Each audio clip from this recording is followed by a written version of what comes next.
En la computadora. Sí, señor. Creo que ahora sí. ¿Sí? Bueno, entonces no dijimos nada tan importante todavía. Podemos arrancar de acá. Eh, el diseño del alineamiento horizontal eh, prevé, como habíamos dicho, ir siguiendo las formas que me propone la topografía del terreno o las condiciones del diseño, las condiciones de borde, los puntos de paso obligado, o sea, por dónde tengo que ir, y eso me obliga a diseñar tramos rectos, tramos curvos, que tendré que ir acomodando para ir acomodando el terreno, el diseño al terreno y a las posibilidades del humano y de la máquina, como habíamos dicho. Entonces nosotros hoy todavía seguimos en este lugar, estamos diseñando la planimetría o el alineamiento horizontal.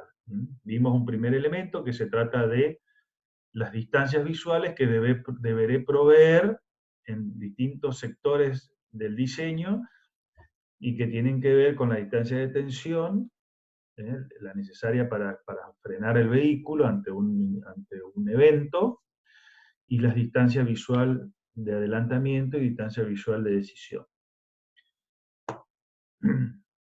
Entonces, pasamos ahora a otro elemento, a otros elementos del diseño, como son las rectas y las curvas, que en definitiva van a ser parte de lo que se denomina el alineamiento horizontal. O sea, nosotros todo el diseño lo vamos a tratar de transformar en elementos simples de geometría que me permitan calcularlo fácilmente y acomodar un modelo matemático de funcionamiento del vehículo, de la dinámica del vehículo, a esos elementos geométricos, ¿sí? O sea, que estén compatibilizados para que después el vehículo pueda circular sobre los elementos geométricos.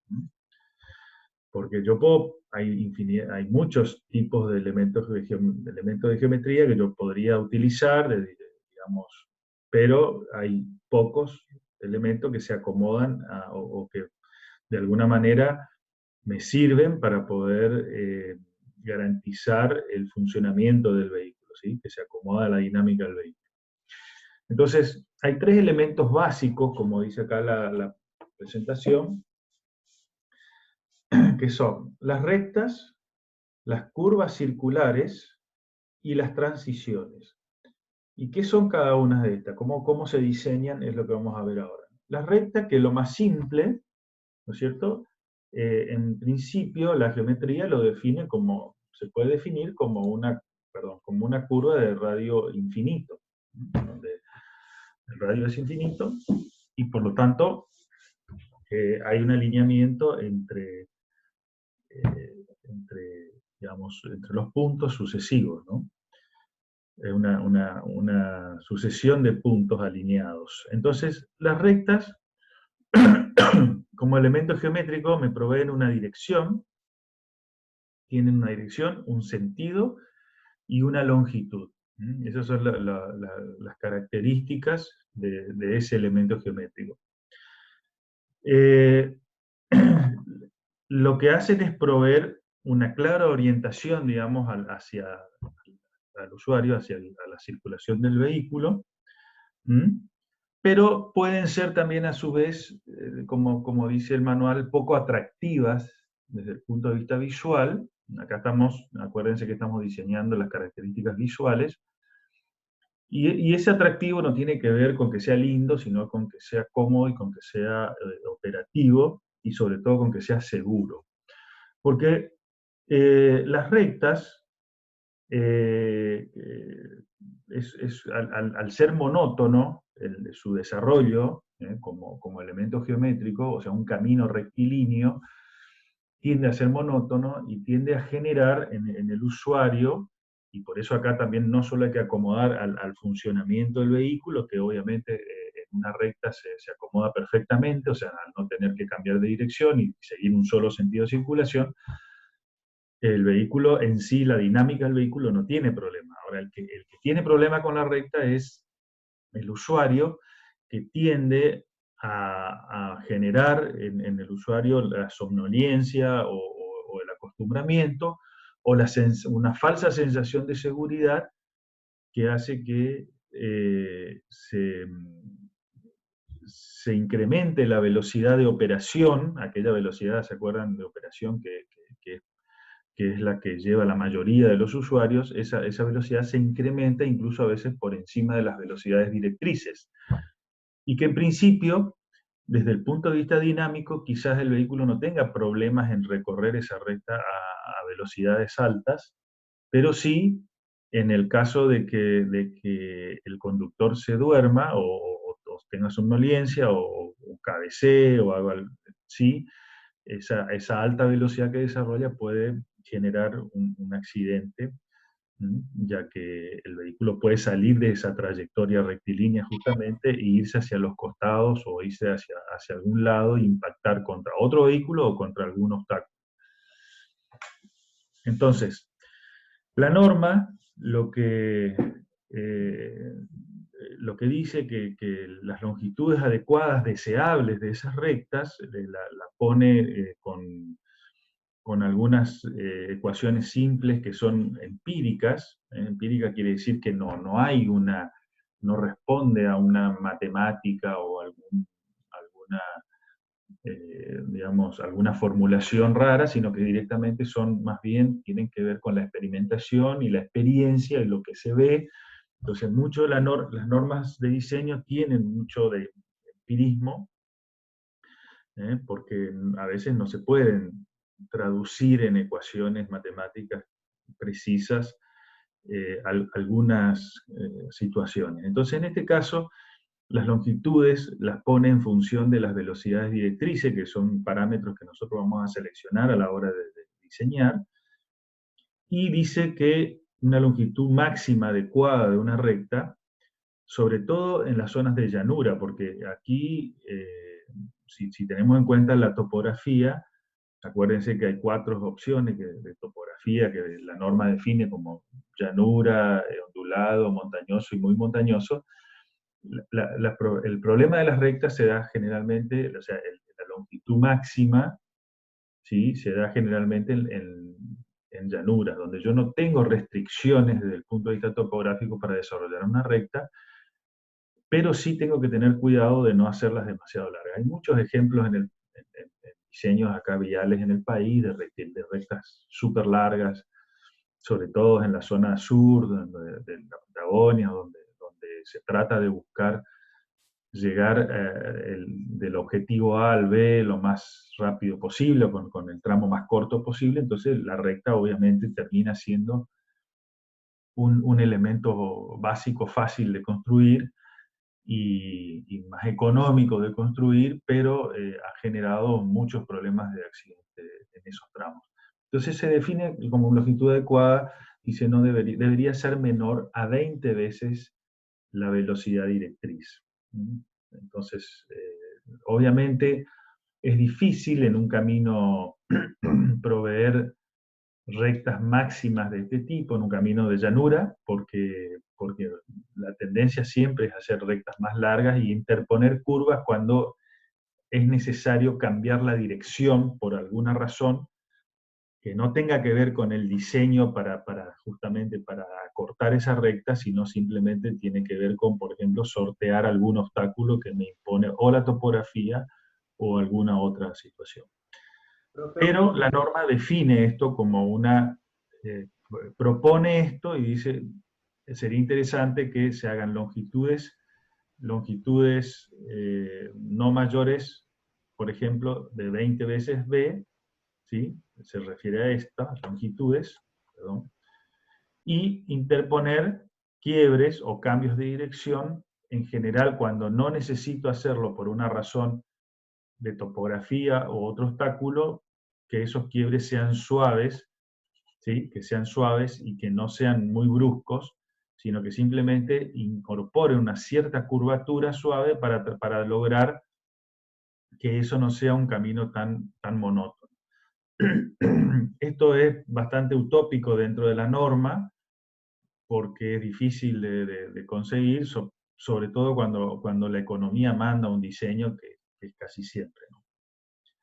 Y en el caso de las longitudes mínimas, que acá sí es más importante el tema, porque las longitudes mínimas tienen que ver más con los terrenos más accidentados, como ser lo ondulado, montañoso o muy montañoso, donde ya el proyecto en general se transforma en una serie de curvas sucesivas, para un lado o para otro, o sea, en el mismo sentido o de sentido opuesto, unidas por tramos rectos.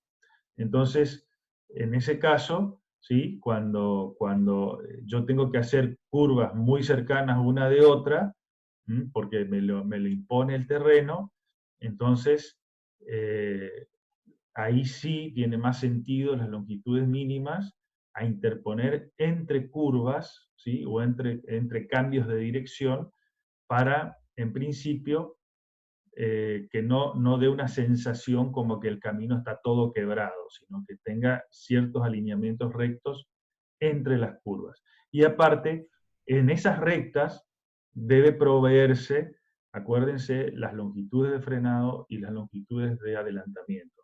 Por eso es importante cuando uno define la longitud de la recta, que dentro de esas rectas tienen que proveerse todas esas longitudes. Profe, disculpe. ¿Sí? Si por ¿Sí? ejemplo tomamos una velocidad de 100 kilómetros por hora, ¿la Uh-huh. máxima sería 2000 y la mínima sería 500 o cómo es? Sí. Me parece un poco exagerado, 500 kilómetros No, y no, ¿cómo? estamos en metros. ¿Eh? La velocidad está en kilómetros por hora, la velocidad la pones en kilómetros por hora, pero la longitud está en metros. 5 veces v, pero medido en metros. ¿Se entiende? O sea que si por ejemplo la velocidad es de 100 kilómetros por hora, sería que la mínima sería 500 metros. Claro, claro. Ah, perfecto. 500 metros o 2000 metros. Lo que pasa que este te creo más, digamos, es más factible, es más creíble, pero este de 2000 metros, imagínate si en una llanura, vos cada 2000 metros tenés que ir haciendo una curvatura. El problema a veces tiene que ver más con que esa curvatura implicaría, por ejemplo, en un campo, meterse dentro de un campo, meterse dentro de otro, a lo mejor, y salirse de lo que sería la zona de camino, por ejemplo, ya que a veces se deja incluso parte entre campos, se dejan caminos vecinales donde uno trata de llevar el proyecto para expropiar lo menos posible, pero si uno va empezando a cambiar de curvatura, como va zigzagueando, digamos, aunque sea en forma suave, se va metiendo, va entrando y saliendo, a veces partiendo campos al medio, etc. Entonces, es más difícil proveer esa longitud máxima. Sí es más creíble la longitud mínima, aunque a veces en terrenos también muy accidentados es difícil. A veces cuando prácticamente hay que superponer curvas con otras. Entonces, también las rectas largas originan, como dice acá, un problema de encandilamiento. Eso es bastante común en rectas muy largas, donde por mucho tiempo uno ve el vehículo que viene del otro lado, y de noche, ¿no es cierto? Esa situación a veces genera hasta un cierto, como un estado hipnótico, digamos, del que va manejando, de que ve la luz, la va mirando, no sabe bien a dónde viene, si viene por un carril, por el carril del otro lado, o sea, a qué velocidad viene. Eh, Profe, ¿Sí? le puedo hacer una pregunta. Si usted dijo que estas longitudes máximas son más bien utópicas, en la práctica, ¿cuánto se tomaría como longitud máxima? Y en un momento, en las normas más viejas de vialidad, se decía que las rectas deberían tener no más de 10 kilómetros de longitud y plantear una curvatura a partir de ahí, algún quiebre. Eso lo veo un poco más, a mi juicio, un poco más realista, digamos, ¿no es cierto? Que se puede hacer. O sea, interponer 10 kilómetros entre dos curvas a veces es más fácil que, que cada 2000 metros empezar a quebrar, ¿se entiende? Eh, pero 10 kilómetros es una medida que, digamos, es bastante larga, pero no tanto. O sea, estamos hablando de que, qué sé yo, hay una ruta en el sur que tiene 500 kilómetros de recta. A eso me refiero, ¿no? o una recta de 50 kilómetros, o sea, es insoportable, digamos, ¿no? Aunque las hay muchísimas rutas que tienen tramos rectos larguísimos, ya te digo, sobre todo en un país como este que es tan extenso, donde para alcanzar las longitudes, para alcanzar los destinos, a veces ir quebrando mucho el proyecto implicaría costos sobre costos bueno, que son difíciles, ¿no? En tramos cortos es más fácil, en tramos largos esos sobrecostos terminan siendo mucho para un proyecto. ¿Mm? Pero bueno, pongámoslo como 10 kilómetros como un máximo. ¿Mm? 5 kilómetros está bien, es una medida aceptable, que se recorre relativamente rápido, ¿sí? Que tiene que ver con la velocidad, con cuánto demoro en hacer esa longitud. Entonces, en el caso de las rectas, la verdad que no hay mucho más para decir, porque es un elemento bastante simple, y la misma norma no se ocupa mucho, más allá que esto, de la recta, porque aparte en las rectas no suceden los problemas más serios dentro de lo que es la dinámica de circulación de un vehículo, ¿no? O sea, los problemas aparecen cuando hay cambios de dirección y porque sobre todo en terrenos más quebrados, más accidentados, los cambios de dirección obligados por la topografía son muy frecuentes, entonces pasa a ser el otro elemento geométrico, la curva. Las curvas pasan a ser, que son los elementos que hay que interponer entre un cambio de dirección y otro, son los que pasan a ser un poco más importantes desde el punto de vista de la geometría. Entonces, en el caso de las curvas en general se utilizan, uno podría utilizar una curva cualquiera, o sea, un arco de curva que no necesariamente tiene que tener un radio constante, o sea, que sea un círculo. Pero a modo de simplificar el diseño, todas las normas utilizan las curvas circulares, o sea, con un arco de círculo. Ese arco de círculo, ustedes saben, ya han estudiado geometría analítica, tiene un montón de propiedades conocidas, ecuaciones conocidas para resolver todos sus puntos, para resolver todas las situaciones y a partir de cualquier dato que se pueda conocer de esa curva, como ser el radio, el ángulo al centro, un arco de círculo, etc.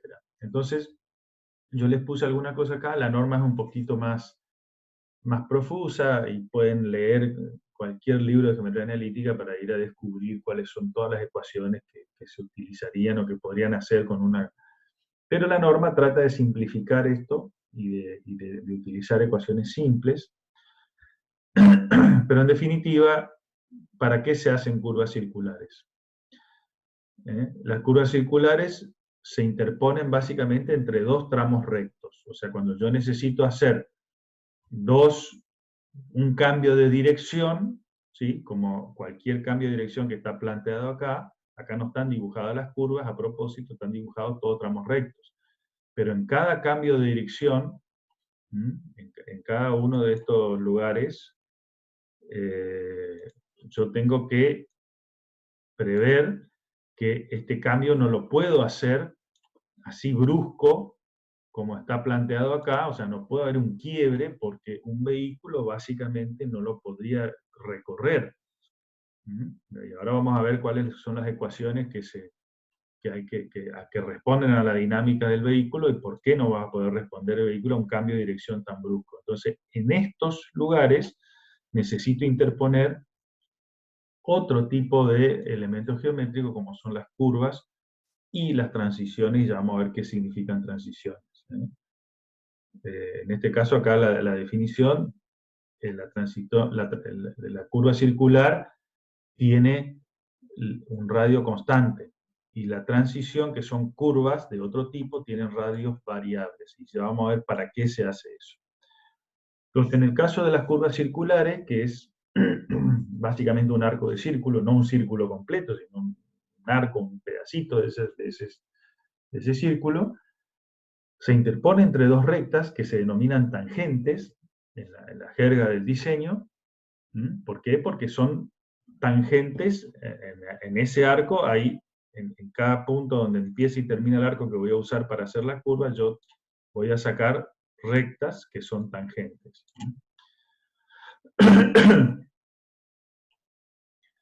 Y la necesidad de utilizar ese tipo de curvas es básicamente para absorber la fuerza que se genera en el vehículo al cambiar de dirección, que es una fuerza centrífuga, una aceleración centrífuga, y que intenta sacar el vehículo de la trayectoria que viene recta. Cuando cambia de trayectoria, obviamente hay una fuerza que intenta seguirlo en la misma trayectoria que viene. Entonces, para eso se interpone una curva. Después la curva tiene algunas propiedades. Cualquier arco de círculo tiene una curvatura, ¿sí?, que es la relación entre el ángulo al centro y la longitud del arco. Esto no me voy a meter en geometría específicamente, pero sí lo tienen que conocer, y si el que quiere desarrollarlo un poco más, puede ir a cualquier libro de geometría. Pero básicamente vamos a utilizar nosotros esas propiedades que tienen las curvas, que en definitiva son arcos, pero que en el caso de la curva circular, esa curvatura media, que en cualquier arco es la relación entre el ángulo y el arco, y la longitud del arco, L, como dice acá, delta sobre L, delta es el ángulo al centro, el ángulo al centro se mide entre las dos perpendiculares a las tangentes, ¿no es cierto? Y este es la longitud del arco, esto se llama curvatura media. Esa curvatura media, en el caso de un círculo, es constante. ¿Por qué? Porque estos radios son iguales en el caso de un círculo, ¿no es cierto? Por eso, en un arco de círculo, la curvatura es constante. Ahora, en cualquier otra curva, donde el radio es variable, como en el caso de que les mostré las curvas de radio variable, la curvatura es variable. ¿Cuál es la ventaja de la curvatura variable? Es que yo puedo salir desde una curvatura infinita a una curvatura X, ¿sí? O sea, pasar de una recta a una curva circular. Esa es la ventaja de poder variar esa curvatura. Y ya vamos a ver para qué. Entonces ahí aparecen en escena lo que se llaman las transiciones, que son las curvaturas, los arcos de curva que se utilizan para empalmar las rectas con las curvas circulares. ¿Y por qué pasa esto? Porque el problema cuando yo paso de un radio infinito, como en el caso de una recta, a un radio R, como en el caso de una curva, hay una aceleración centrífuga que aparece y que tiene que ver con ese radio curvatura, ¿sí? O sea, cuando yo intento doblar, aparece la fuerza centrífuga que depende de esa curvatura. Entonces, cuando yo interpongo una curvatura, un arco de curva de radio variable, yo también puedo variar la aceleración, que eso es lo importante. Puedo pasar de una aceleración 0, centrífuga, a una aceleración X centrífuga, que es proporcional al radio, pero al ser proporcional al radio, inversa al radio, como dice acá, ¿sí?, inversamente proporcional al radio, entonces esa aceleración centrífuga pasa de un valor 0 a un valor X cuando llego a la curva. Y por eso interpongo lo que se llama una curva, una transición. Hay diferentes curvas de transición, o sea, diferentes curvas que responden o que tienen capacidad de hacer esto. Pero, en el caso nuestro, la norma americana, que fue la que empezó a utilizar este tipo de curva, porque al principio no se ponían curvas de transición entre curva circular y recta, se empezó a utilizar la curva o la espiral de Euler o la clotoide, a partir del ingeniero Joseph Barnett, que comienza a utilizar y que permite, hizo una serie de tablas que ya no se utilizan más, pero que fueron la base del cálculo de este tipo de curvas, y hoy por hoy se siguen usando, son muy cómodas y son muy fáciles de calcular. Entonces esa curva tiene una serie de propiedades, ¿sí? Tienen esta forma que ustedes ven acá, son curvas de dos ramas, digamos, ¿no es cierto? El radio va variando, ¿sí? Hasta pasar por aquí, ¿sí? Donde tiene un cierto valor, y después cambia, esto se llama punto de inflexión, acá cambia la curvatura y va para el otro lado. Y bueno, y acá tiene una serie de propiedades estas curvas que se utilizan, yo se las puse ahí para que ustedes las conozcan, están en la norma, o sea, después léanla, no necesitan saber el ABC de las curvas espirales, pero sí hay que saber que son curvas que tienen su curvatura, esa curvatura que les hablaba al principio, va de menos infinito a más infinito, su longitud también. La curvatura es directamente proporcional a la longitud, o sea, son todas propiedades geométricas de esta curva. El radio curvatura es inversamente proporcional a la longitud. A velocidad constante, y esta es la propiedad que utilizamos, la variación de la aceleración es uniforme. ¿Qué quiere decir esto? Que cuando yo entro a la velocidad, a una cierta velocidad a la transición, mantengo la velocidad, pero lo que va variando, porque el radio va variando en forma uniforme, gradualmente uniforme, va variando en forma gradualmente uniforme la aceleración. Y eso, para el cuerpo humano, no tanto para la máquina, que se puede bancar un cambio de aceleración más brusca, pero el cuerpo, la sensación que hay sobre el ser humano en el cambio de velocidad, de aceleración, es importante y puede generar molestia y hasta pueden generar accidentes porque uno se asusta al sentir la sensación de que sale despedido de la curva, y aunque a lo mejor no suceda, esa sensación hace que uno tome malas decisiones a la hora de las maniobras. Por eso es importante que el cuerpo, al entrar a la curva, entre primero a una transición, se adecúe gradualmente a cambio de aceleración hasta llegar al grado de aceleración centrífuga que impone la curva. ¿Hasta acá alguna pregunta? Bueno. Ahí están las características de la curva de Euler, que es la que utilizamos. Esto también es importante, la expresión L por R, si ustedes pues miran acá el grafiquito, es constante, igual a A al cuadrado, que A es un parámetro, se llama parámetro de la curva.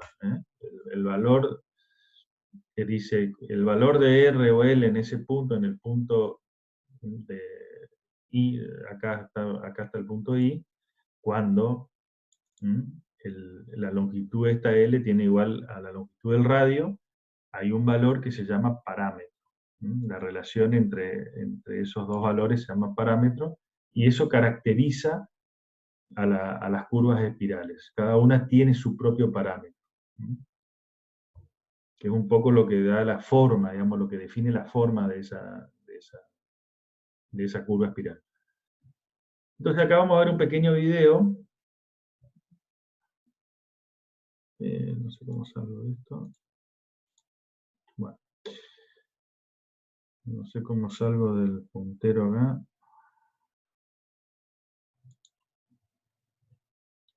Bueno, la idea es que esto funcione. Parece que no me funciona el puntero ahora. No sé cómo salir de acá. ¿Alguien sabe cómo sacar el puntero este? ¿Picando de vuelta? Sí. Le pico de vuelta, pero no pasa nada. En pluma. ¿Pluma? Ahí está. Perdón. Perdón por la ignorancia. Bueno. ¿Por qué necesito calcular la curva? Entonces vamos a ver un pequeño videito explicativo de por qué necesito hacer una curva cuando cambio de dirección. A ver si funciona. De paso aprenden a manejar.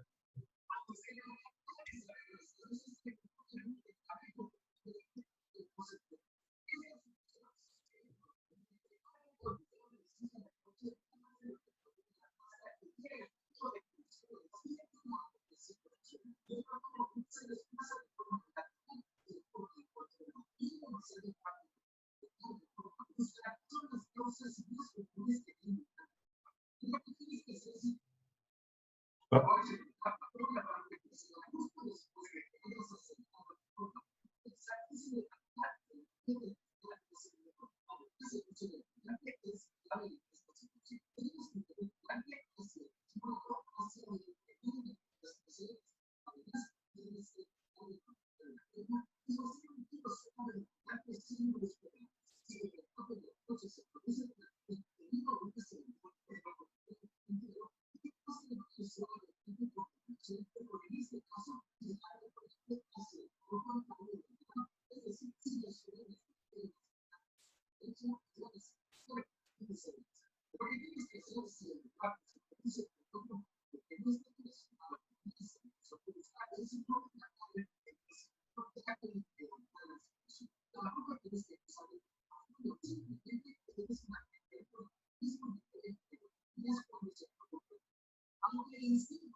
Bueno, claramente se puede ver la razón por la cual tengo que hacer una curva, ¿no es cierto? O sea, por la cual tengo que diseñar una curva.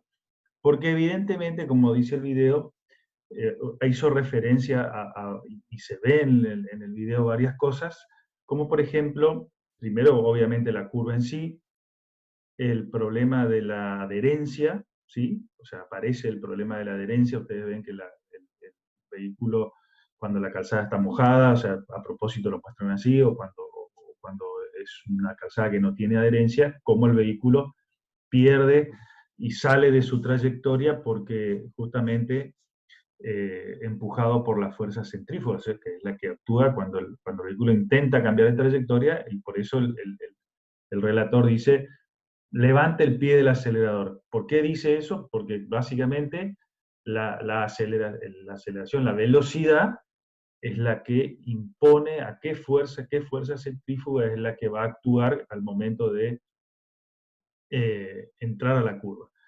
¿Sí? Después está obviamente el tema del grado, o sea, de cuán doblada es esa curva, por decirlo de una manera burda, es el grado o es la forma en que el vehículo sale despedido, ¿sí? O sea que acá yo lo que quería que vean en este video es cuáles son las variables que intervienen, ¿sí? Interviene la velocidad, interviene la calzada a través de la adherencia, interviene el grado de curvatura, o sea, cuánto es cerrado es ese ángulo, ese cambio de dirección, y por supuesto, obviamente la velocidad y la habilidad del conductor, ¿no es cierto?, a la hora de poder tomar esa curva.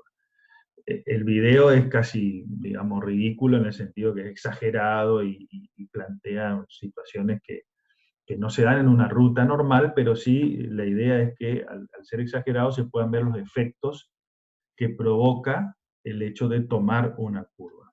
Entonces, aquí viene cuál es el planteo dinámico que se hace a la hora para tratar de ver cuál es el modelito matemático que vamos a usar para calcular esa curva. O sea, cuáles son las fuerzas que intervienen, cuáles son los factores que se necesitan tener en cuenta a la hora del diseño. Entonces, en principio, en la curva, una vez que el vehículo toma la curva, aparecen algunas fuerzas que está dado por esta ecuación, que intenta, digamos, la fuerza centrífuga que desplaza el vehículo hacia el exterior de la curva, con la aceleración, ¿sí? Con una cierta aceleración.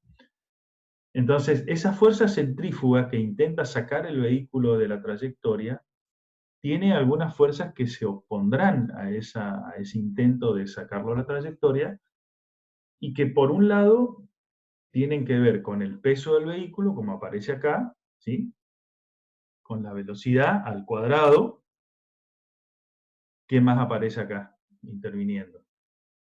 El radio de la curva y o sea, el radio del círculo, digamos, donde está girando, imagínense ustedes con una cuerda y atado un peso al extremo de una cuerda y la cuerda haciéndola girar, ¿sí? Si la giran despacito, la cuerda va a girar un poco alrededor de ustedes, un poco caída. Ahora, si cada vez cuando la aceleran, cuando aceleran el giro de la cuerda, la fuerza esta que intenta despedir el peso se hace cada vez más grande, ¿sí? ¿Y qué es lo que impide que el peso salga disparado? La cuerda en sí. O sea, la tensión que esa cuerda alcanza a partir de que el peso intenta salir disparado hacia el lado contrario donde están ustedes, ¿no? Hacia el lado opuesto. Entonces, actúa la gravedad, actúa la velocidad al cuadrado, actúa el radio de curvatura y el peso. Ahora, un vehículo que está apoyado sobre la calzada, como ustedes vieron en el video, ¿de qué va a depender para intentar quedarse en el lugar? ¿Sí? Entrando a la curva a una cierta velocidad, va a depender básicamente de lo que suceda entre la adherencia del neumático con la calzada.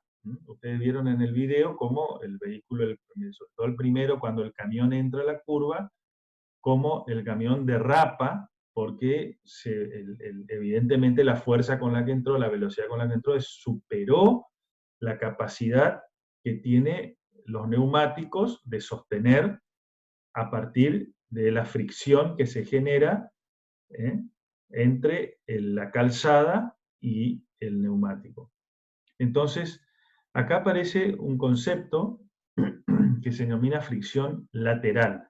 En el caso de la distancia de frenado, acuérdense que había, ¿cuál era el coeficiente que aparecía para calcular la distancia de frenado? El coeficiente de fricción longitudinal. En este caso aparece uno transversal que es distinto, ¿sí? Es distinto al longitudinal. Actúa de otra manera, tiene otros valores. Entonces, la única manera que uno tiene de sostener ese vehículo en el lugar es a través de los esfuerzos tangenciales que se van a generar en estos puntos. Entonces, como no puedo depender solamente de esa situación, ya que en condiciones de neumáticos desgastados o velocidades un poco superiores a la velocidad, a una cierta velocidad y de diseño que me permitiría mantener estos valores lo suficientemente grandes como para compensar la fuerza esta, entonces ahí aparece el concepto de pendiente de la calzada transversal, que normalmente se denomina peralte. En nuestra jerga se denomina peralte. Entonces, ese peralte que aparece acá, la palabrita, es la inclinación que tiene la calzada, el ángulo de inclinación que se le va a dar a la calzada, para lograr que parte de estas fuerzas de oposición no solo sean ejercidas por el rozamiento y esa fricción lateral, sino que también haya una fuerza de oposición por justamente la inclinación de ese plano. Entonces nosotros le obligamos a compensar un poco esa fuerza centrífuga con otra fuerza opuesta a partir de la inclinación del plano y aparece el concepto de peralte. Entonces, el concepto de la curva circular, está asociada sí o sí a una inclinación de la calzada que se denomina peralte. Que aparece, estas son las ecuaciones de equilibrio, ¿sí? Que se plantean a partir del modelito que se plantea de cómo trabaja, y fíjense cómo el ángulo, aquí es el mismo ángulo de inclinación, y obviamente a medida que esto se inclina más, ¿sí? La fuerza horizontal en que se descompone el peso es mayor. Entonces, esa inclinación es importante a la hora del diseño y está muy relacionada.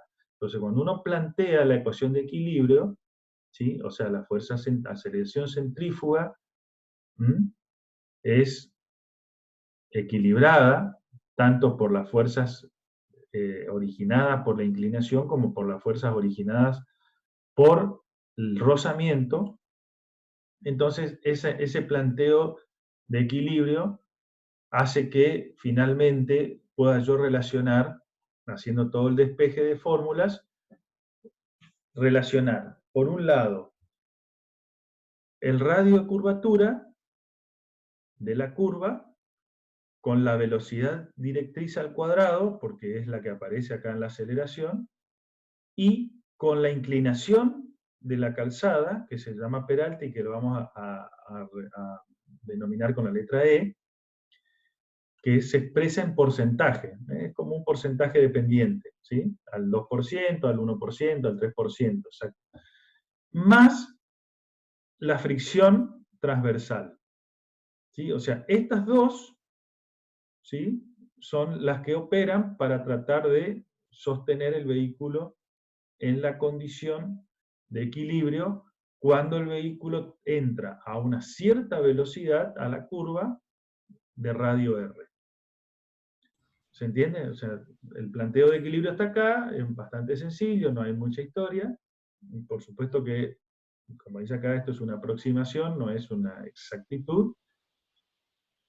Y este valor de 127 tiene que ver nada más con una cuestión de unidades. Cuando uno opera con G, que tiene un valor fijo, la gravedad, y las unidades, no, se llega a esta ecuación simple, que es la que usa, es el modelito matemático que usa la norma para poder establecer el cálculo del radio de curvatura a una cierta velocidad de circulación.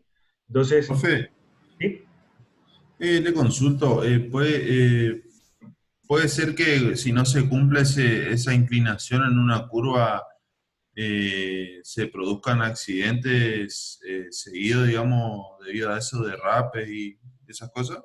Bueno, hay grandes y amplios estudios al respecto y grandes discusiones, por supuesto, y claro que sí. Claramente, si yo te tengo que decir, ¿de qué preferís depender?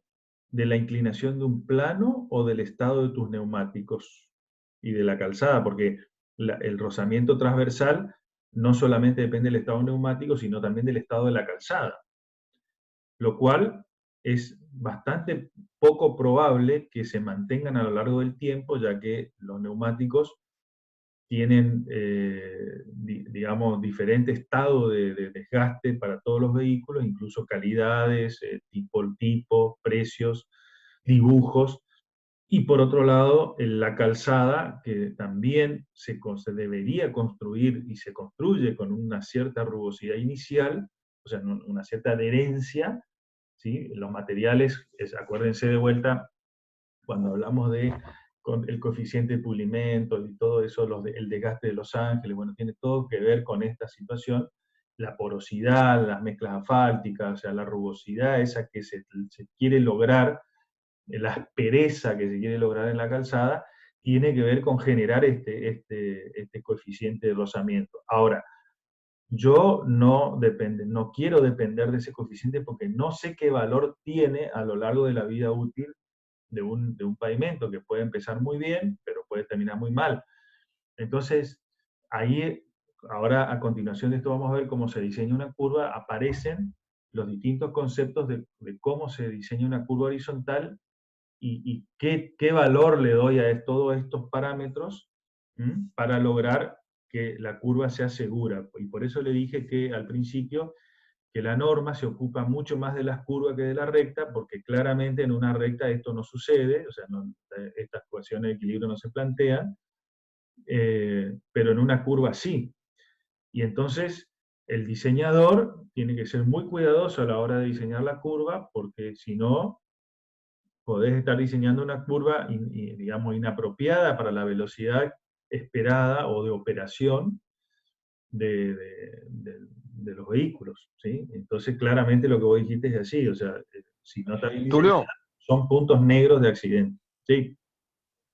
preguntale que vayan a caminar por la avenida Sarmiento, pasando por el Río Negro, y Ujú. vayan hacia la ruta 16. Ujú. La curva que va a aparecer, qué tipo de peralte tiene. Que vayan y miren este fin de semana, total la semana que viene no hay clase, porque tienen examen. Hagan una visita in situ y verifiquen lo que le está explicando vos. Claro, ahí está, ahí se van a ver algunos problemas, porque claramente ahora vamos a pasar a la próxima filmina, ese peralte tiene que tener una cierta inclinación en función de para qué lado está la curva, digamos, para qué lado está inclinada la curva construida, ¿no es cierto? Entonces, Yo le preguntaba, profe, justamente tomando como ejemplo de un tramo, una curva ahí sobre la ruta 11 donde se produjeron varios despistes ujú, y en la misma curva. Y más en condiciones cuando había lluvia, humedad, digamos. así es. Y a eso iba, digamos. Así es. Y ahí en ese Porque punto cuando uno donde dice el circula ingeniero arriba, Beaín, donde dice el ingeniero Beaín, en la avenida Sarmiento, hay una curva hacia la izquierda y el peralte está invertido, o sea, esta inclinación de la calzada está al revés, entonces en lugar de ayudarte a sostener el auto, te ayuda a salirte despedido. De hecho, hubo ya 2 accidentes con muertos, ¿no? Por eso, el grado de curvatura se estudia, y esto está estudiado a nivel mundial y está analizado en campo, de que el grado de curvatura que tiene un proyecto, o sea, qué cantidad de curvas y el grado y cuánto, digamos, y los radios de curva que están planteados, que están diseñados, hacen que las velocidades de circulación de operaciones a la famosa V85 se vaya modificando a medida que un vehículo va transitando un trayecto. En la recta desarrolla una velocidad y cuando llega a la curva otra. Si el diseño es correcto, esa diferencia de velocidad no debería ser mucha, debería ser muy poquita o ninguna, entonces se llama lo que se denomina coherencia del diseño. Se analiza el grado de seguridad del diseño a partir de la coherencia. ¿Por qué? Porque se sabe que en las curvas es donde se producen la mayoría de los accidentes, o por lo menos la gravedad y la ocurrencia de accidentes, estadísticamente, la curva es un elemento de los más complicados dentro de la circulación, porque claramente es un cambio de trayectoria, y cualquier cambio de trayectoria dependés de muchas cosas. Primero dependés de que el usuario haga el cambio de trayectoria, o sea, guíe el volante correctamente, y después dependés de que el vehículo funcione correctamente y de que el diseño esté hecho para que a la velocidad indicada que te dicen que tenés que ir, y que se supone que tenés que respetar, el vehículo no tenga problemas de salida por la acción de esta aceleración o esta fuerza que genera una fuerza centrífuga que intenta sacarte. Bueno, ese coeficiente de fricción transversal, como dice acá, depende de una serie de factores, la velocidad del vehículo, otra vez la velocidad interviene, ese coeficiente no es igual a todas las velocidades, por lo tanto eso es muy importante establecerlo, porque cuando uno entra a la curva más rápido, no solamente, digamos, la fuerza centrífuga es más alta, sino que ese coeficiente que intenta sostenerte baja. Entonces es inversamente proporcional. ¿Mm? El tipo y condición, obviamente peralte de la superficie del camino, el estado y el tipo de los neumáticos, ¿no? Como habíamos hablado. Y ese coeficiente se mide en condición húmeda, ¿Mm? para poder tener una condición con un coeficiente de seguridad, digamos, una condición de mínima que va a alcanzar ese coeficiente cuando la calzada está en buenas condiciones, pero en estado húmedo, ¿sí? Entonces, alcanza estos valores, estas ecuaciones que se ven acá, y fíjense esta curvita que representa el valor del coeficiente con la velocidad, que no es más que la representación de esta tabla. Fíjense cómo ese coeficiente toma valores muy bajos para velocidades altas y no tan altas. O sea, estamos hablando entre 120 y 140 kilómetros por hora. Ya esos coeficientes, fíjense que pasan a tener valores del orden de la mitad, ¿sí? Del que tendrían a una velocidad, digamos, más baja. Fíjense. Entonces, esto es lo que hay que tener muy en cuenta a la hora del diseño. Esta tabla es importante porque esto me va a permitir a mí saber en qué condiciones, o puedo evaluar, por ejemplo, una curva que está en funcionamiento, cómo está funcionando en función de la velocidad a la que se la toma, etc. Entonces, claramente es un tema a tener en cuenta. Entonces, Profe, tengo una duda en la filmina anterior donde está R, el radio, la velocidad al cuadrado. Ahí hay un E, ¿qué es el E? Ahí en el denominador. ¿acá? ¿Sí? Este es el peralte, es lo que representa en porcentaje la inclinación de esto. ¿Sí? Por ejemplo, el 1%, el 2%, el 3% de inclinación. Estamos hablando de que en 100 centímetros, 1 centímetro, o 2 centímetros, o 3 centímetros, ¿se entiende? O sea, 100 centímetros en horizontal, sube 1 centímetro. Esa inclinación, que acá está dada por un ángulo, expresa ese ángulo, pero como un porcentaje dependiente. ¿Se entiende? ¿Entendió? ¿No? ¿Se entendió? Sí. Ah, bueno. Es importante porque eso después es con lo que vamos a trabajar, digamos, ¿cierto? Entonces, justamente estaba por hablar de eso. Entonces, el peralte es el valor de inclinación lateral dado a la calzada en curvas horizontales para contrarrestar parte o toda la fuerza centrífuga desarrollada en el plano de la calzada. Se expresa como la tangente del ángulo B en tanto por ciento. O sea, básicamente opuesto sobre adyacente. Por eso te decía. Entonces, ¿de qué depende ese peralte? Obviamente esa inclinación va a estar relacionada con la velocidad y con las condiciones de topografía. Pero la velocidad es la que va a dar el valor que va a alcanzar, que debería alcanzar ese peralte en función de si yo considero que quiero que me tome toda o parte de la fuerza centrífuga.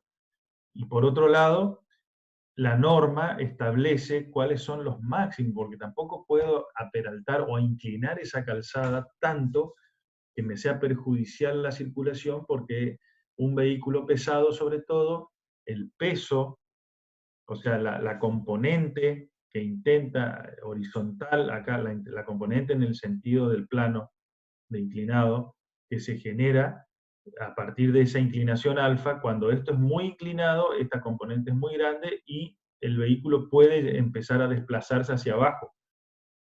O sea, ya el propio peso, la componente horizontal del peso lo va a intentar hacer caer de ese plano inclinado. Entonces, esta inclinación tiene que tener un valor máximo, y la norma lo establece para las distintas condiciones topográficas y climáticas, para que los vehículos puedan operar con seguridad también. O sea que tiene que tener un valor mínimo, pero también tiene que tener un valor máximo.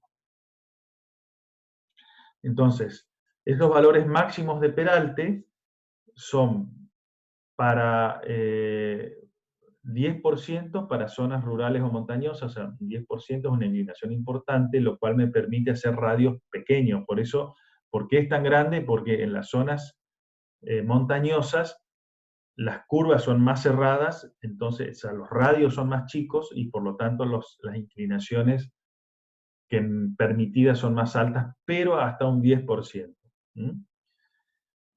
También, fíjense que impone una condición climática, o sea, con heladas o nevadas poco frecuentes. ¿Sí? O sea, si uno tiene heladas y nevadas poco más frecuentes, ¿qué pasa? La calzada pierde esa adherencia. Entonces, estas fuerzas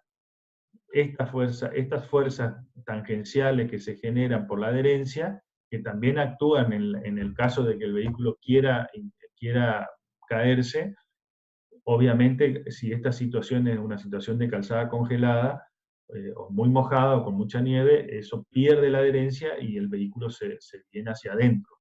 lo cual es peligroso porque puede invadir.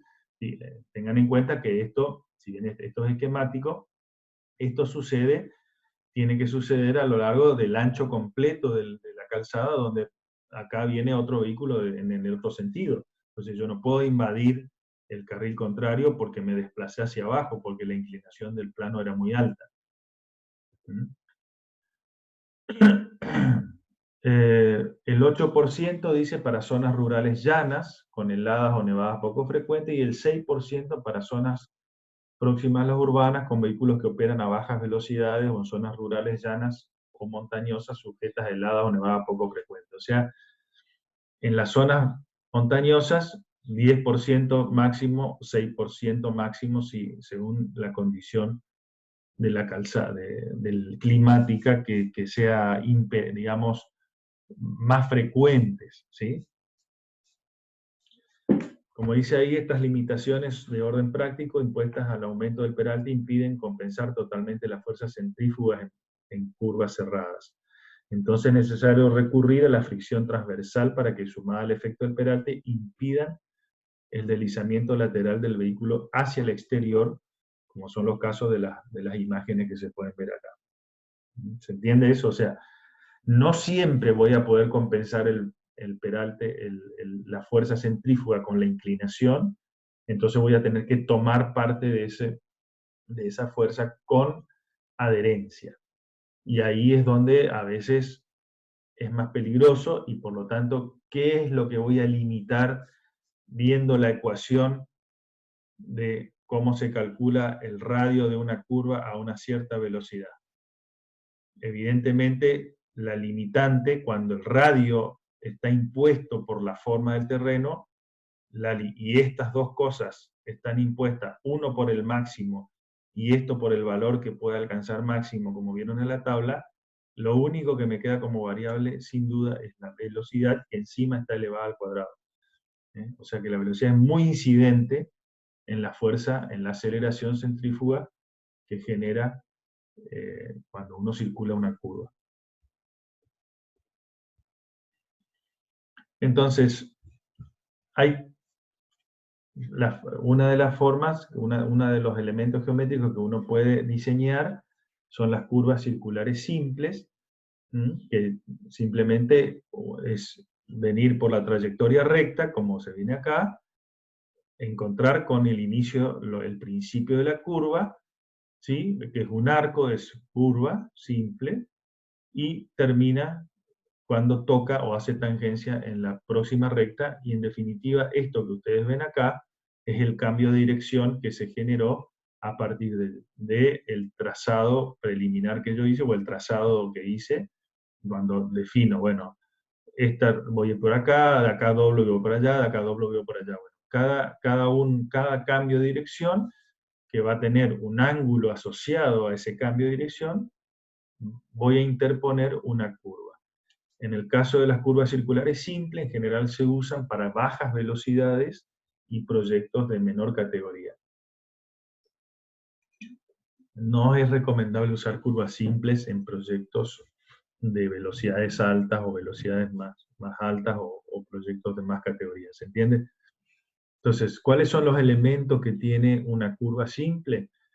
Que después va a servir también para los otros tipos de curvas que vamos a ver, son, por un lado, el vértice, que es el punto de intersección, como dice acá, el punto de intersección entre, ¿sí?, de una recta con la otra, o lo que se denomina con una tangente con la otra tangente, ¿sí? El ángulo a la derecha, que es positivo, el ángulo alfa, que está entre las dos tangentes, delta, que es el mismo ángulo que es el mismo ángulo, se llama ángulo de desviación horizontal, que es el alfa menos 180, perdón, el alfa es, estoy hablando pavada, el alfa es el ángulo entre las dos tangentes, está bien, entre esta y esta. Entonces delta es 180 entre 180, que es esto, menos alfa. Ese es delta, que es el ángulo del cambio de dirección, el ángulo al centro acá. El radio es la otra característica, la tangente, que es tangente, se le denomina a este tramo que va entre el vértice y el principio de curva. A ese se lo denomina tangente, a esa longitud. La externa, que va entre el vértice y el centro de la curva circular. El desarrollo, que es la longitud que tiene todo el arco. La cuerda, que es la recta que une el principio y el final de la curva, donde hace tangencia con las rectas. La flecha, que va entre el centro del arco y la cuerda. Y como les dije, principio de curva, fin de curva, centro de curva. Esto tienen que saberlo, porque después en un diseño estos datos aparecen, ya después asociados también a las curvas de transición, cuando ya la vamos a ver. Entonces,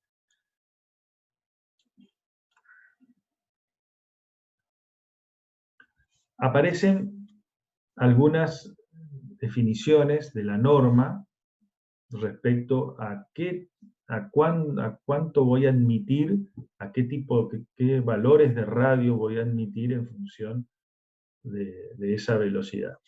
Entonces, aparece el concepto de lo que se llama el radio mínimo absoluto. ¿Qué quiere decir eso? Que menos de ese radio, a la velocidad directriz elegida para el diseño, no puedo colocar una curva, porque esa curva no va a cumplir con la condición de equilibrio que planteamos al principio. Entonces, ¿qué se define como radio mínimo absoluto? Para la velocidad directriz y peralte máximo dados, es el valor del radio correspondiente a la condición límite de seguridad. Si alguno vio el video del ingeniero Sierra que mandé el otro día, diría, esto es el infierno, o sea, no lleguen ahí. Contra el deslizamiento lateral. Límite de seguridad contra el deslizamiento lateral para una fricción transversal húmeda máxima. ¿Qué quiere decir eso? Que estoy al límite de las fuerzas, al límite máximo del peralte, al límite máximo de la fricción transversal húmeda. O sea que a la velocidad directriz es el mínimo radio que puedo colocar para estas dos condiciones máximas. ¿Qué pasa acá? ¿Qué sucede? Que ante pequeños errores o pequeñas desviaciones de estas condiciones, de las condiciones máximas, por ejemplo, que el neumático esté en malas condiciones, o que la calzada, la adherencia no sea del todo buena, o la película de agua que se formó sea un poquito superior a la que está considerada como calzada húmeda, sucede, o que entre a la curva a una velocidad un poquito superior a la de cálculo, quiere decir que el vehículo indefectiblemente termina fuera de la curva. Entonces son condiciones muy extremas a la cual no se debería llegar si no es estrictamente necesario, y en el caso de tener que llegar a eso, obviamente deberá estar debidamente indicada y señalizada como para advertir de esa situación. Pero a esto no tengo que llegar porque yo elijo llegar a esto, porque sacrifico el proyecto por la economía, como decíamos al principio del curso, de que los proyectos no deben ser sacrificados por la economía. Deben ajustarse a la economía, pero no sacrificar todo, y sobre todo la seguridad, por la economía. Bueno, esto es un valor que la norma dice hasta acá. Hasta acá llegaste. Entonces, Una consulta, ingeniero. ¿sí? Esto yo lo puedo usar al revés, si por alguna condición yo veo que el radio no entra, por alguna forma yo tengo un límite físico del radio, lo puedo usar al revés para determinar la velocidad máxima a la que yo le voy a permitir circular. O sea, funciona de ida y vuelta esta forma. Obviamente, funciona de ida y vuelta. Es así, por supuesto. También eso se llama, en proyectos existentes se llama auditoría de seguridad vial. O sea, uno puede auditar o puede decir un proyecto ya o una obra ya en funcionamiento,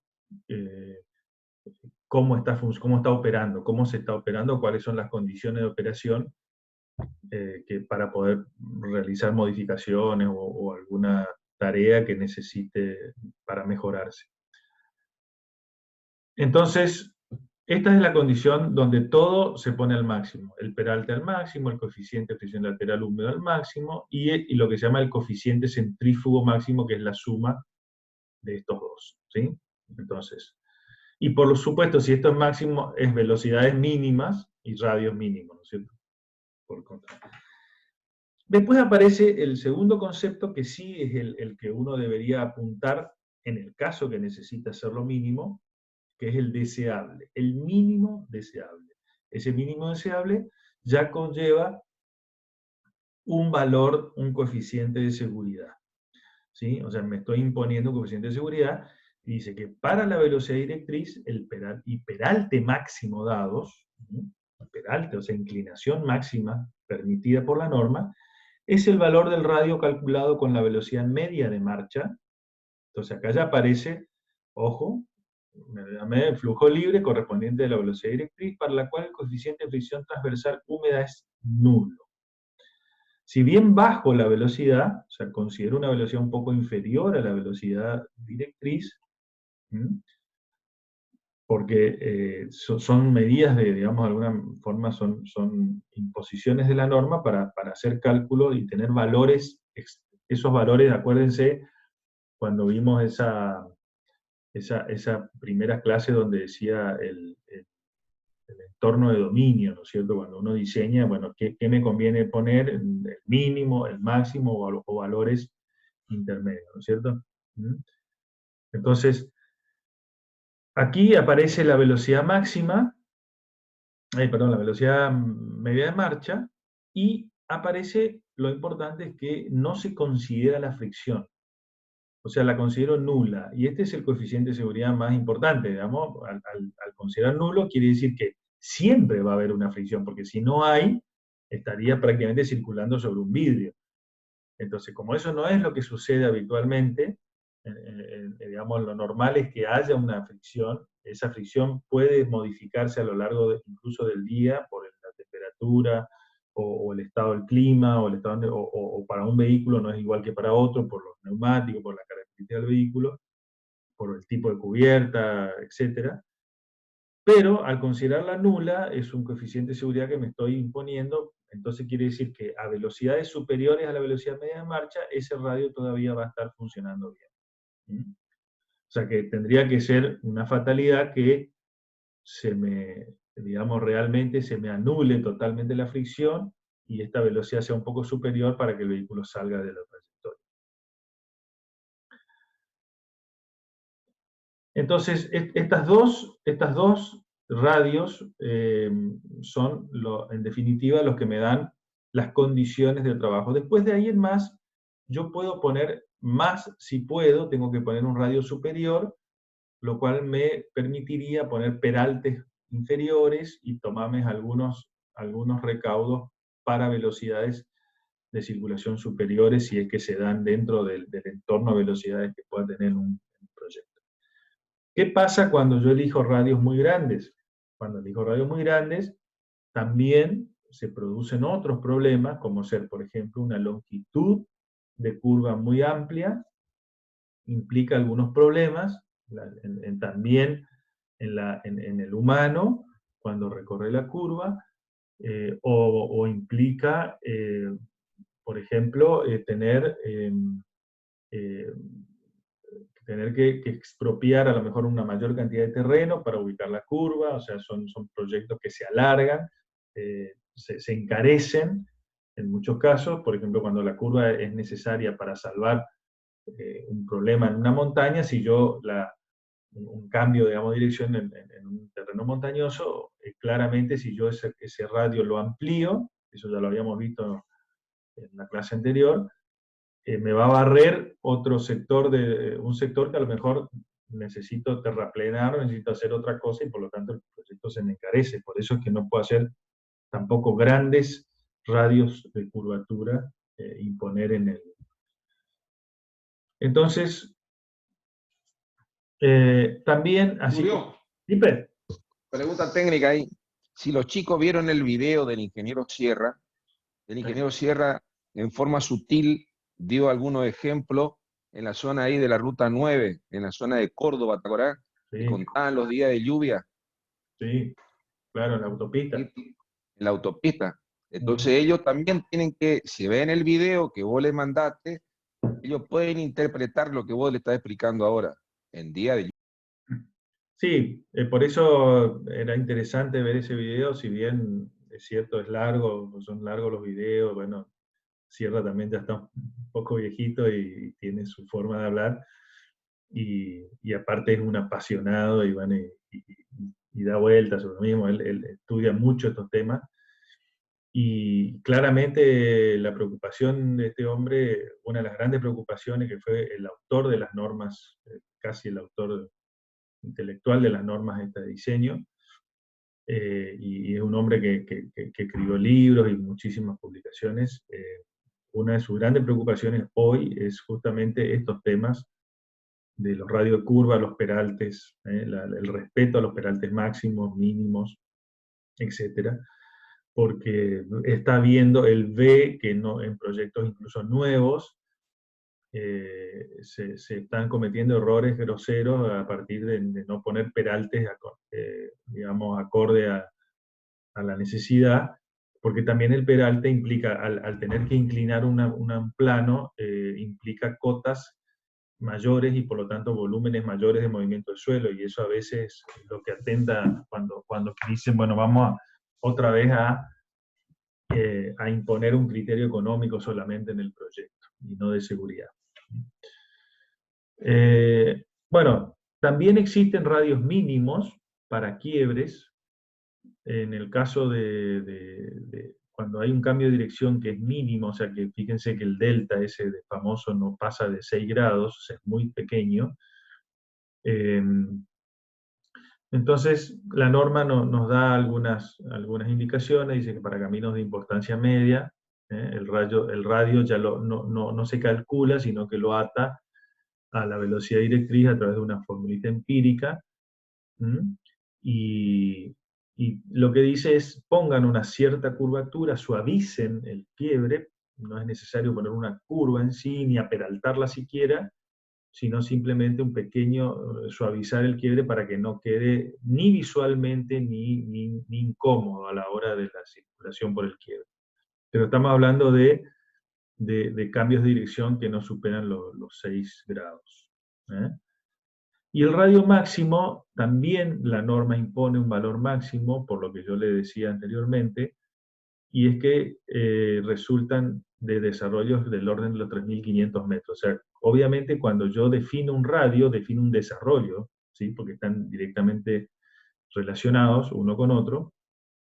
Entonces, a mayor radio, mayor desarrollo de curva, y esos desarrollos muy largos pueden imponer problemas a la hora de estar circulando sobre la curva, porque el conductor tiende a acomodarse demasiado tiempo en la curva, y a veces cuando vuelve a ingresar a la recta, es como que no tiene tiempo de hacer la maniobra correcta y puede generar problemas de adaptación, digamos, desde la curva a la recta. Entonces no es conveniente estar todo el tiempo doblando, aparte es una maniobra que el conductor tiene que estar haciéndola, ¿no es cierto? O sea, por eso es que tampoco se pueden, o sea, ese desarrollo máximo tiene que ver más con el tiempo que se demora en recorrer la curva. Está más atado al tiempo que se demora a una cierta velocidad. Pero bueno, la norma hoy la fija en un valor de 3.500 metros, y de ahí, si cuando uno hace el cálculo del radio le sale desarrollos superiores a este, debería achicar un poco el radio.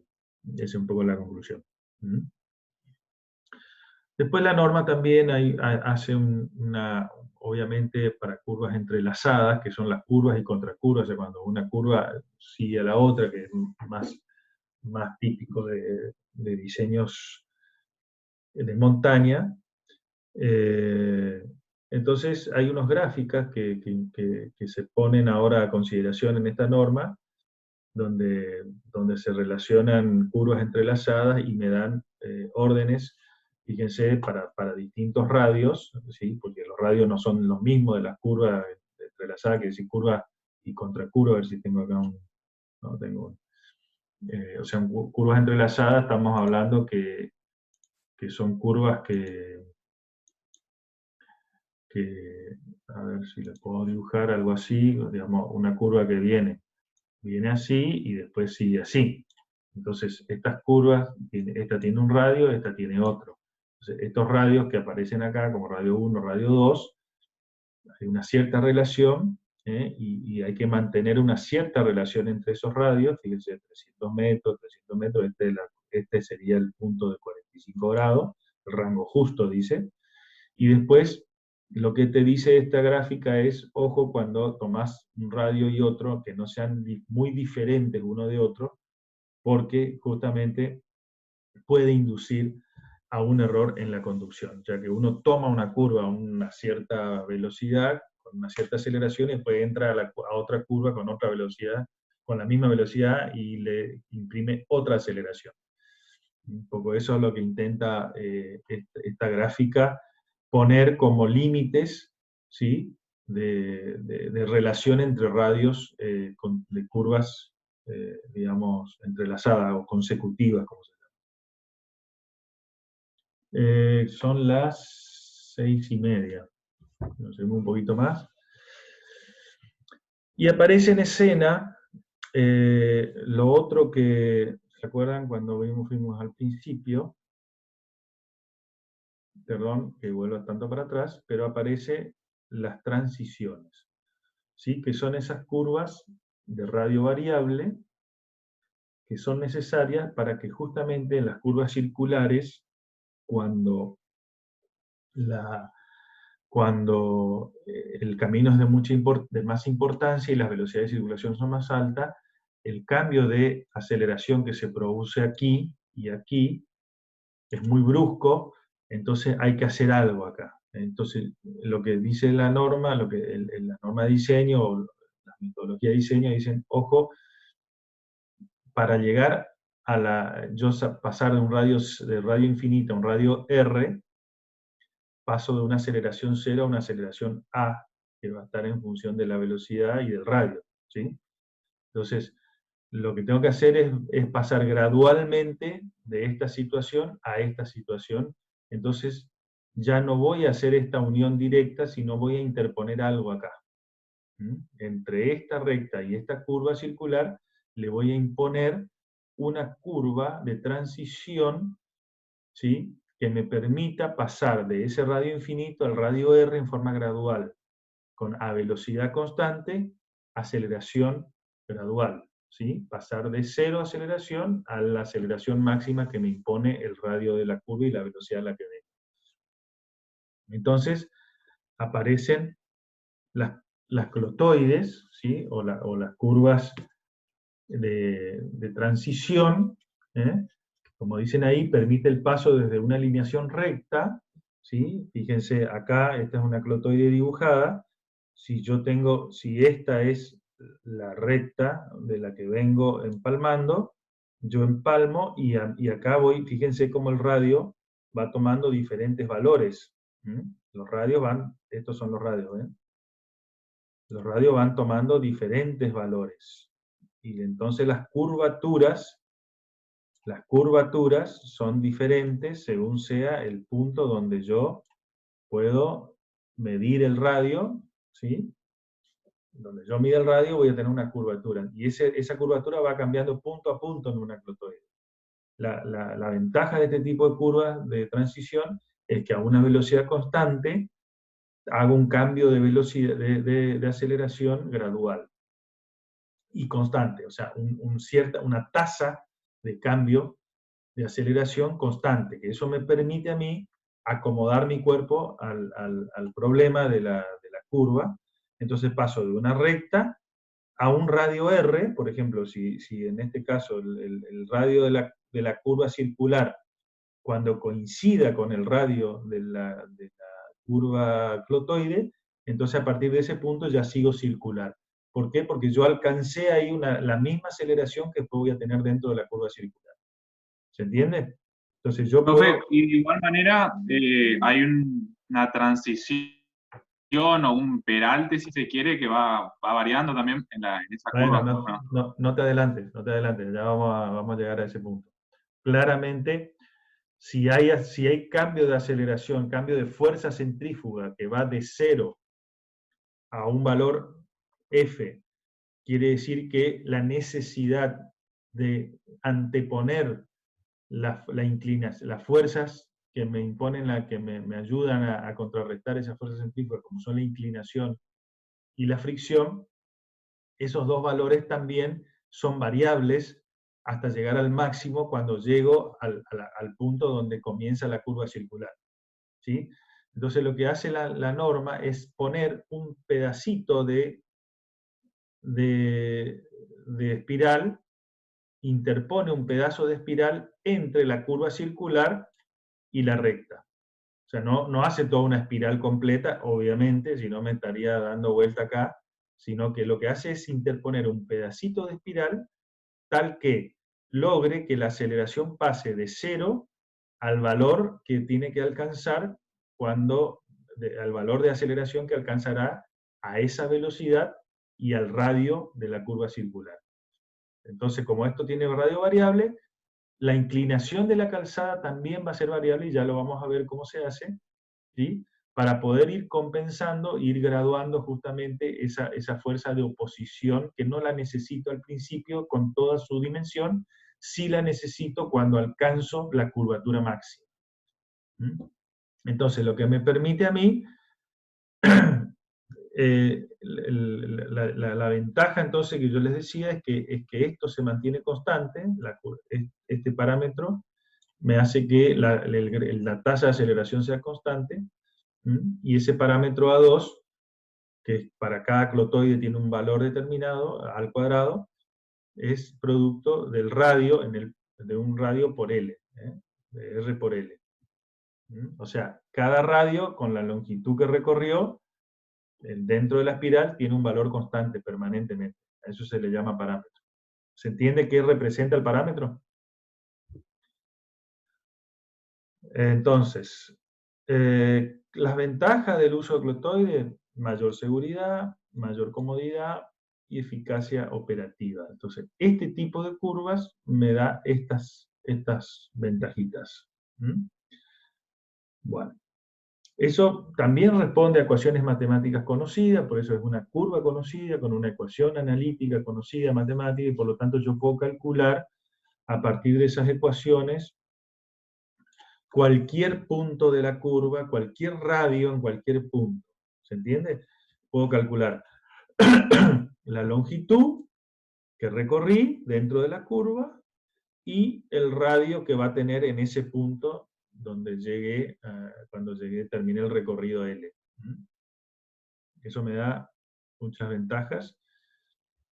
Entonces, ¿qué es la clotoide? Entonces, una curva de transición tal que la recorrer a la velocidad constante origina una variación lineal de la aceleración centrífuga en función del tiempo y del espacio, y un giro del volante a velocidad angular constante. Eso es importante. O sea, el giro del volante para el conductor también se hace a una velocidad angular constante, y no tengo que andar corrigiendo como le pasaba al tipo que estaba en el video ese, que iba tratando de que decía, corrija, usted vaya corrigiendo. Claro, lo tiene que hacer porque no tiene transición.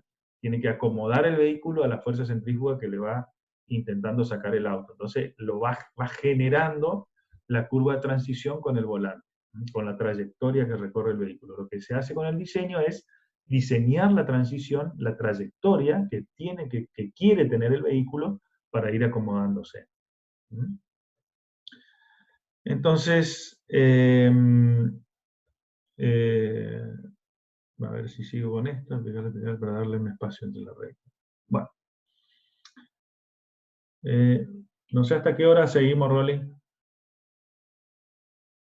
Como vos quieras, Tulio. Total, mañana, si vos querés, yo te doy un espacio.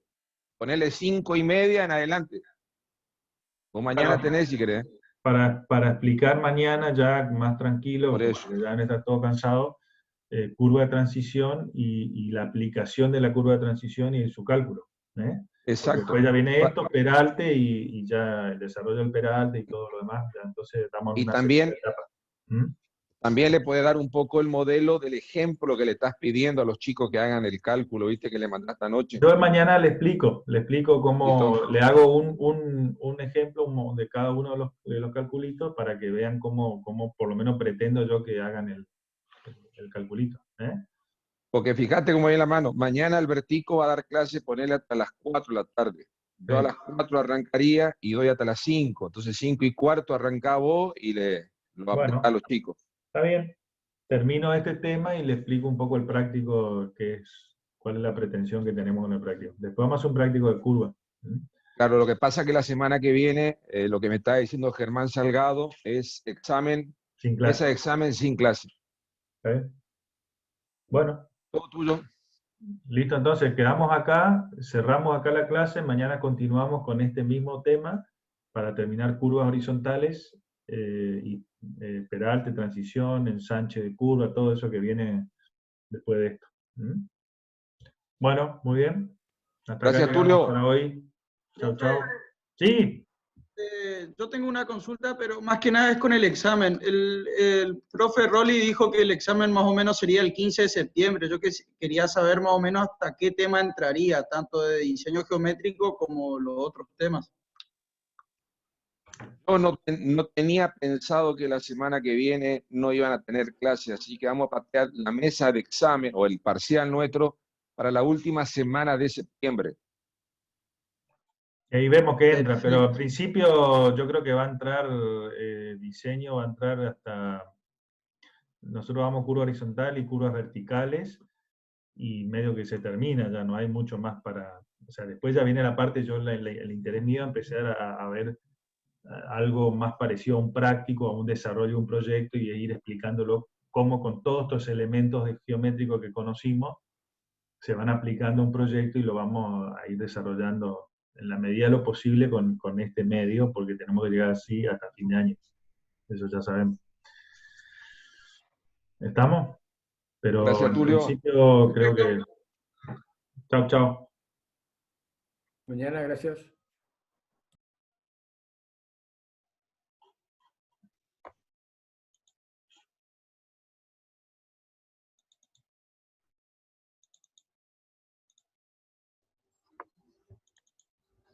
Bueno.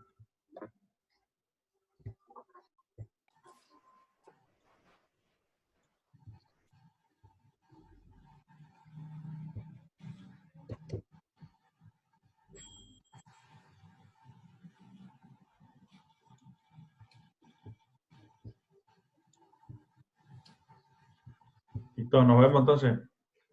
Nos vemos. Chao, Tulio. Chao.